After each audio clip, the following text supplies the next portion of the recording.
Hi student, welcome back. Bio with Advika. ఈరోజు మీకు తెలంగాణలో ఇంటర్ ఫస్ట్ ఇయర్ బోటనీలో very very important 8 marks question explain చేయబోతున్నాం. సో ఈ వీడియో లాస్ట్ వరకు చూడండి. సో ప్రతి ఒక్కళ్ళు ఈ 8 మార్క్స్ క్వశ్చన్స్ యూట్యూబ్లో ఎక్స్ప్లెయిన్ చేసి ఉండొచ్చు, కానీ ఈ వీడియో మీకు very special.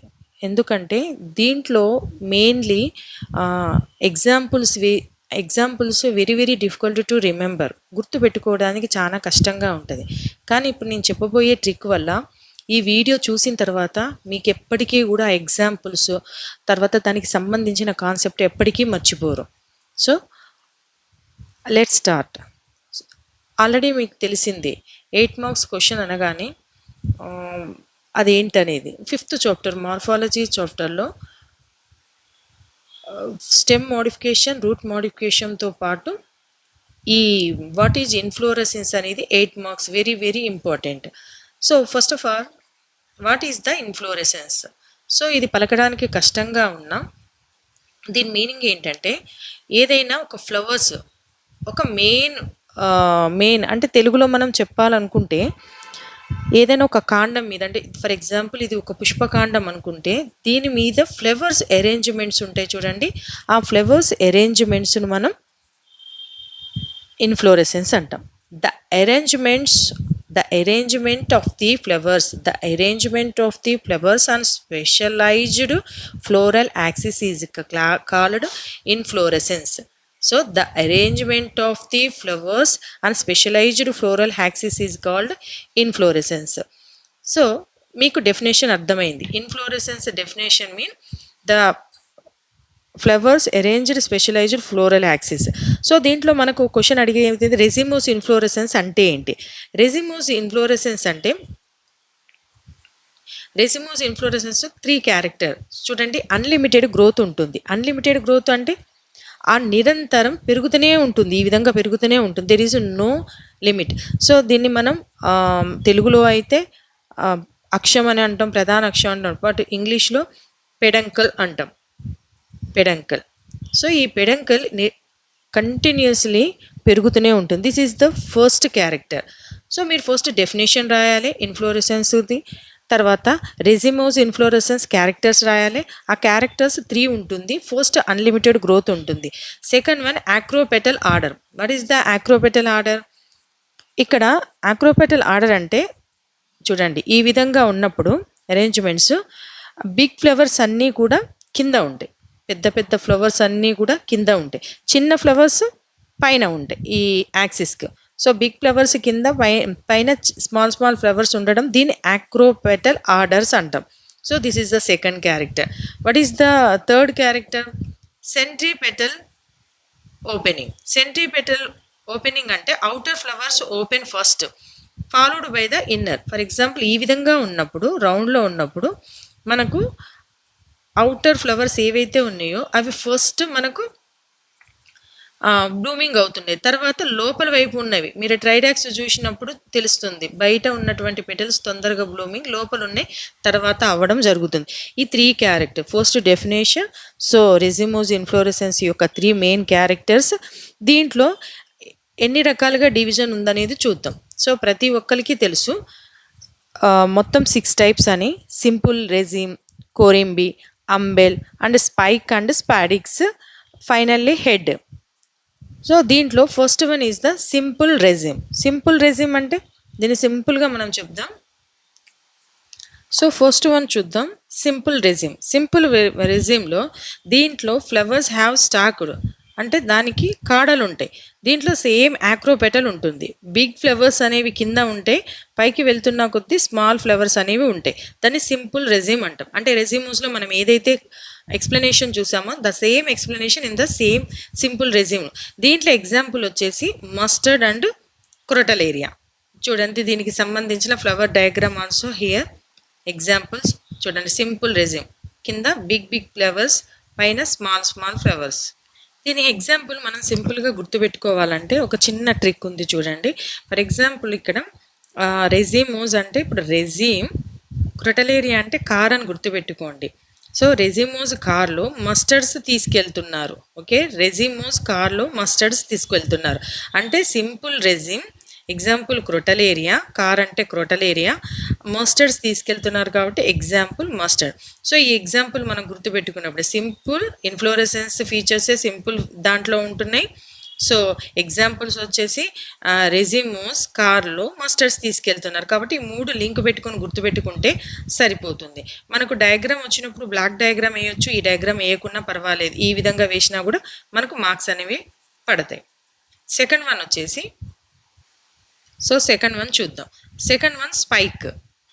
So second one ఇచ్చి ఇక్కడ main stem is elongated but flowers have no stalks. So same ఇది సింపుల్ రెజ్యూమ్ లాగానే ఉంటుంది. సింపుల్ రెజ్యూమ్కోమో స్టాక్స్ ఉంటాయి, బట్ దీనికి స్టాక్స్ లేకుండా డైరెక్ట్ ఫ్లవర్స్ మెయిన్ యాక్సిస్కి అతుక్కొని ఉంటాయి సేమ్. సో డిఫరెన్స్ అనేది ఇక్కడ మనకు స్టాక్ అనేది ఉండదు, అంటే ఒక చిన్న కార్డ్ అనేది ఉండదు. దీనికి ఎగ్జాంపుల్ ఏంటంటే achyranthes, main achyranthes. One example is the enough. దీన్ని మనం ఎట్లా గుర్తుపెట్టుకుంటాం? స్పైక్స్ అంటే ముళ్ళు లాగా ఉంటాయి. అంటే ఇప్పుడు ఇవి ఎకిరాంతస్ అంటే మనకు ఉత్తరేణి అంటాం మనం తెలుగు భాషలో. ఈ గింజలు స్పైక్ లాగా మనం పొలాలలోకి ఫీల్డ్కి వెళ్ళినప్పుడు బట్టలు కతుక్కుంటాయి చూడండి, అవిరే అకిరాంతస్ అంటే. అకిరాంతస్ అనేవి ముళ్ళులాగా ఉంటాయి కాబట్టి బట్టలకు స్పైక్ లాగా కుచ్చుకుంటాయని గుర్తుపెట్టుకోండి. సో స్పైక్ అంటే ఎకిరాంతస్, ఎకిరాంతస్ అంటే జస్ట్ ముళ్ళు లైక్ స్ట్రక్చర్. ఇక్కడ సేమ్ రెజ్యూమ్లో ఏం రాస్తామో ఇదే, but there is no stalk. This is the main difference. Third one చూద్దాం. థర్డ్ వన్ వచ్చేసి మనకు స్పాడిక్స్ అంటాం. ఇక్కడ ఏమవుతుంది, మెయిన్ స్టెమ్ అనేది థిక్ అండ్ ఫ్లెషీగా ఉంటుంది. అక్కడ covered by the large colourful leaf called spathe. అంటే ఇప్పుడు కొబ్బరి మట్ట అట్లా అంటారు చూడండి, అవి ఎలా ఉంటాయి, చాలా థిక్గా ఈ విధంగా ఒక ప్రొటెక్ట్ లేయర్ లాగా ఉంటుంది. సో ఇది ఒక లార్జ్ కలర్ఫుల్ లీఫ్ కాల్డ్ స్పాతే. స్పాతే అనేది ఒక పెద్ద ఆకు లాంటిది, ఒక కవర్ చేస్తూ ఉంటుంది. సో ఇక్కడ మెయిన్ యాక్సిస్ ఎట్లా ఉంటుంది, very thick and fleshy. So keywords is the very thick and fleshy. Main axis ఎట్లా ఉంటుంది, బాగా ఫ్లెషీగా ఉంటుంది. బట్ దీన్ని మనం స్పాతే అంటాం, అంటే లార్జ్ కలర్ఫుల్ ఒక లీఫ్ లాగా ఉండేదాన్ని మనం స్పాతే అంటాం. సో దీనికి ఎగ్జాంపుల్ వచ్చేసి కొలకేషియా, లేకపోతే బనానా ఆర్ మేజ్. సో ఒక మేజ్ ఈజీగా గుర్తుపెట్టుకోవచ్చు. మనం మొక్కజొన్న కంకి చేసినప్పుడు కంకి చుట్టూ కవరింగ్ ఉంటుంది చూడండి, అది ఒక స్పాతేలాగా అనుకుంటే, ఒక మొక్కజొన్న చుట్టూ స్పాతే ఉంది అనుకుంటే మనం కొలకేషియా, మేజ్ రెండు కూడా స్పాడిక్స్కి ఎగ్జాంపుల్గా చెప్పుకోవచ్చు. అంటే స్పాడిక్స్ ఈజీగా గుర్తుపెట్టుకోవచ్చు. ఏంటి స్పాతే, స్పాతే అంటే ఏంటి, అది ఒక పెద్ద ఆకులాగా లావుగా ఉండేటటువంటి ఒక కవరింగ్. దీనికి ఎగ్జాంపుల్ మనం మొక్కజొన్న గుర్తుపెట్టుకుంటే సరిపోతుంది, maize. Next fourth one. So fourth one is the corymb. Main stem is the short, lower flowers have longer stalk, so all flowers reached. అంటే ఫర్ ఎగ్జాంపుల్ చూడండి, ఈ విధంగా ఉన్నప్పుడు ఇక్కడ ఏమంటున్నాడు, స్టెమ్ అనేది చిన్నగా ఉంటుంది, బట్ లోయర్ ఫ్లవర్స్ అనేవి స్టాక్ పెద్దగా ఉంటుంది. ఇట్లా అంటే పైకి వస్తున్న కొద్దీ దాని యొక్క స్టాక్ అనేది తగ్గుతుంది. అంటే ఫ్లవర్స్ అన్నీ కూడా పైన బాటంకు రీచ్ అవుతున్నాయి, కానీ వీటి యొక్క స్టాక్ అనేది డిఫరెంట్గా ఉంది. అంటే కింద ఫ్లవర్స్ కోము స్టాక్ పెద్దగా ఉంది, పైన ఫ్లవర్స్ కోము వెరీ షార్ట్ అనేది స్టాక్ ఉంది. అంటే దీనివల్ల ఏంటి, అన్ని పువ్వులు ఒకటే హైట్లోకి వస్తాయి. ఇప్పుడు దీన్ని మనం ఎట్లా గుర్తుపెట్టుకోవాలి, ఫర్ ఎగ్జాంపుల్ కోమ్ ఉందనుకోండి, సి ఫర్ కొరింబి అన్నంగా కోమ్ గుర్తుపెట్టుకోండి. కోమ్లో కూడా చూడండి ఇట్లా ఇట్లా ఈ విధంగా ఉన్నప్పుడు మనకి ఏ విధంగా ఉన్నా కూడా లాస్ట్ ఈక్వల్ హైట్లో వస్తాయి. కోంబ్ అని పెడుతుంది, కోరింబి ఈజ్ ద కోంబ్ అని గుర్తుపెట్టుకోండి. కోంబ్ అని అంటే సీక్వెన్స్గా ఒకటే హైట్లో ఫ్లవర్స్ ఉండాలి. మరి ఒకటే హైట్లో ఫ్లవర్స్ ఉండాలి అని అంటే డిఫరెంట్ హైట్లో స్టాక్స్ ఉండాలి. డిఫరెంట్ హైట్లో కాడలు ఉన్నప్పుడు మాత్రమే ఫ్లవర్స్ అన్నీ కూడా ఒకే హైట్లో వస్తాయి. దీనికి ఎగ్జాంపుల్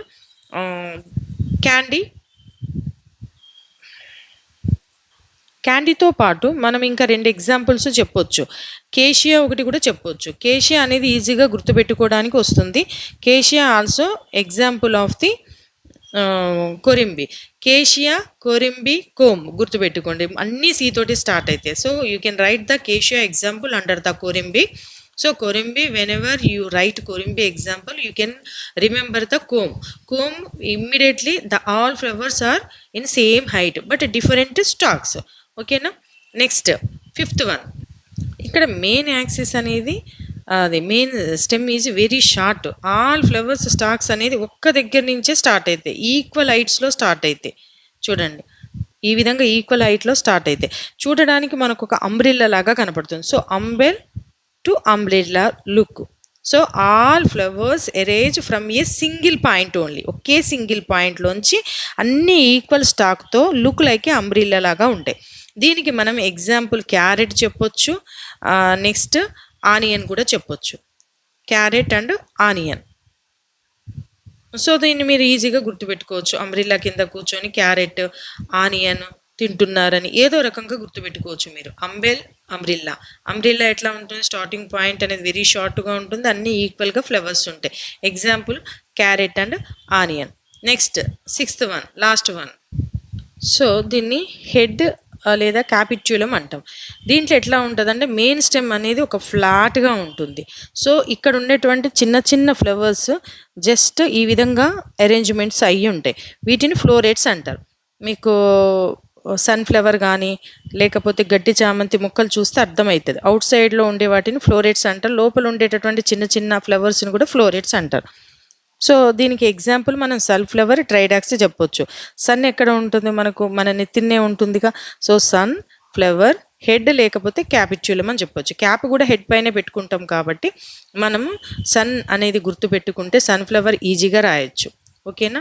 ట్రైడాక్స్ అంటేనేమో గడ్డి చామంతి. ట్రైడాక్స్ గుర్తున్నా లేకపోయినా you can write the one example sunflower. Sunflower ఎక్కడ ఉంటుంది, సన్ హెడ్లో, కాబట్టి హెడ్ అండ్ క్యాపిట్యులంకి ఎగ్జాంపుల్ సన్ఫ్లవర్గా మనం రాసుకోవచ్చు. సో ఇప్పుడు మీకు అర్థమైంది అనుకుంటున్నా. ఒక్క నిమిషం, ఐపీ ఎగ్జామ్లో ఏ విధంగా రాయాలో మరొకసారి ఎక్స్ప్లెయిన్ చేస్తాను. సో ఇక్కడ ఇన్ఫ్లోరెసెన్స్ డెఫినేషన్ రాసినందుకు మీకు 2 మార్క్స్ ఉంటాయి. డెఫినేషన్ ఆల్రెడీ మనం ఎక్స్ప్లెయిన్ చేసినాం. నెక్స్ట్ టైప్స్ అండ్ ఎగ్జాంపుల్కు 4 మార్క్స్ ఉంటాయి. డయాగ్రామ్స్కు 2 మార్క్స్ ఉంటాయి. సో టోటల్గా మనకు ఇది 8 మార్క్స్ క్వశ్చన్. సో ఒక్కసారి క్విక్ రివిజన్ చూద్దాము. క్విక్ రివిజన్లో సో డెఫినేషన్ అయిపోతుంది, హౌ మెనీ టైప్స్ అయిపోతుంది, హౌ మెనీ టైప్స్లో 6 టైప్స్ అని రాస్తాం. 6 టైప్స్లో simple raceme, spadix, umbel and spike, corymb and head. So examples కూడా మీకు ట్రిక్ వైజ్గా ఎక్స్ప్లెయిన్ చేశాను కాబట్టి 1 or 2 examples is the enough. అన్నీ రాయాల్సిన అవసరం లేదు. ఈ వీడియోని మీరు కొంచెం స్లో అయినట్టు అనిపిస్తే 1.5లో కానీ 1.8లో కానీ పెట్టుకొని ఫాస్ట్గా చూడండి. కానీ ఈ ట్రిక్ ఖచ్చితంగా మీకు ఉపయోగపడుతుంది. మీరు డెఫినెట్లీ మీకు ఇక్కడ రాసే మ్యాటర్ ఇంపార్టెంట్ కాదు, అవి డెఫినేషన్ ఇంపార్టెంట్, వాటి key important, characters, how many types అనేది ఇంపార్టెంట్. అవి రాసి దానికి సంబంధించిన ఒక్క పాయింట్ రాసి ఒక ఎగ్జాంపుల్ ఇస్తే 100% మీకు 8/8 అనేది మీరు పొందవచ్చు ఐపీ ఎగ్జామ్లో. So thank you for watching. మీకు ఏదైనా ఇంపార్టెంట్ క్వశ్చన్ కావాలి అంటే, ఇది డిఫికల్ట్గా ఉంది అర్థం చేయడానికి అంటే, ట్రిక్స్ ఏమైనా కావాలంటే కింద కామెంట్లో చెప్పండి. Thank you for watching.